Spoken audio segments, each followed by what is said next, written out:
Gepleýär Azatlyk Radiosu. Eferde maksat Ataýew bilen habarlar gündüligi. Farab türkmen özbek serhet geçirgesine raýatlar bökdülýär. Näme üçin olar Özbegistana gatnaýar? Türkmen özbek serhediniň Lewap welaýatynyň çägine ýerleşýän Farab serhet geçirgesinden Özbegistana geçmek isleýän türkmenistanlara türkmen gümrükçüleri we Türkmenistanyň migrasiýa gullugynyň işgärleri dürli kynçylyklary döredýärler. Bu barada Azatlyk Radiosynyň ýerli habarçysy 26 martda habar berdi. Onun sözlerine görä serhetden geçýän türkmenistanlaryň aglabasy Özbegistana, hususan ol ýerde bank kartlaryndan pul nagdlaşdyrmak maksady bilen gidýärler. Özbegistana gatnaýan adamlaryň öz ýanlary bilen alyp barýan ýymy tönümlerini, tüýjü kökelerini, sumkalaryny, egin eşiklerini türkmen gümrükçüleri alyp galýar diýip habar çaýdýar. Bu maglumaty döwlet gümrük gullugyny tasdiklatmak mümkin näl. Habarçynyň maglumatlaryna görä serhet geçirgelerine Türkmenistanyň migrasiýa gullugynyň işgärleri, ýakyn howstarlary, birinji derejeli dogan garandaşlary Türkiýede ýaşaýan ýa-da ýaşap ýygyna dolanan adamlary serhetden goýbermän uzak wagtlap saklaýar.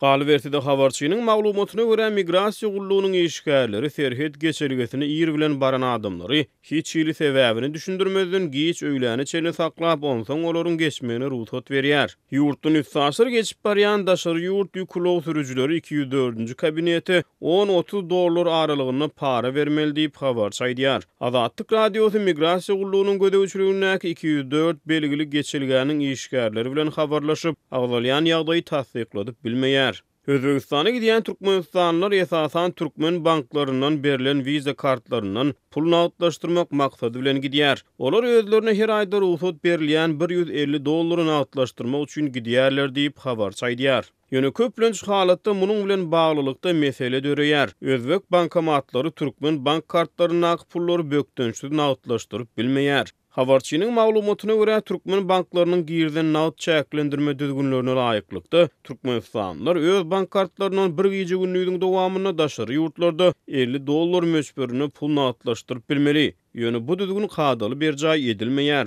Pulu bir gün alyp bolsa, inniki gün alyp bolmaýar diýip habarçy sözüne goşýar. Mundan ozal Azatlyk Radiosu Özbegistanyň bankomatlaryny öz maliýe serişdelerini nagdlaşdyrýan türkmenistanlylar barada geçen ýylyň noýabr aýynda da habar beripdi. Şonu Azatlyk Radiosynyň ýerli habarçysy hususan serhet ýakada ýaşaýan adamlary öz kartlaryna maliýe serişdelerini nagdlaşdyrmak üçin Özbegistana gatnamagyň amatlygyny gurrun beripdi. Türkmenistana soňky 2 ýyl bäri dowam edýän ykdysady kynçylyklaryň fonuna türkmen banklary öz çykaran kartlaryndan daşary ýurtlarda nagdlaşdyryp bolýan puluň möçberini çäklendirip geldi. Türkmenistana soňky 1 ýylyň dowamyna daşary ýurt valyutasynyň sowdasynyň döwlet tarapyndan çäklendirilmegi bilen ýurtda dolaryň gara bazyry döredi hemde onuň resmi däl bahasy Merkezi Bankyň kesgitlän bahasyndan 5-6 esse gymmatlady.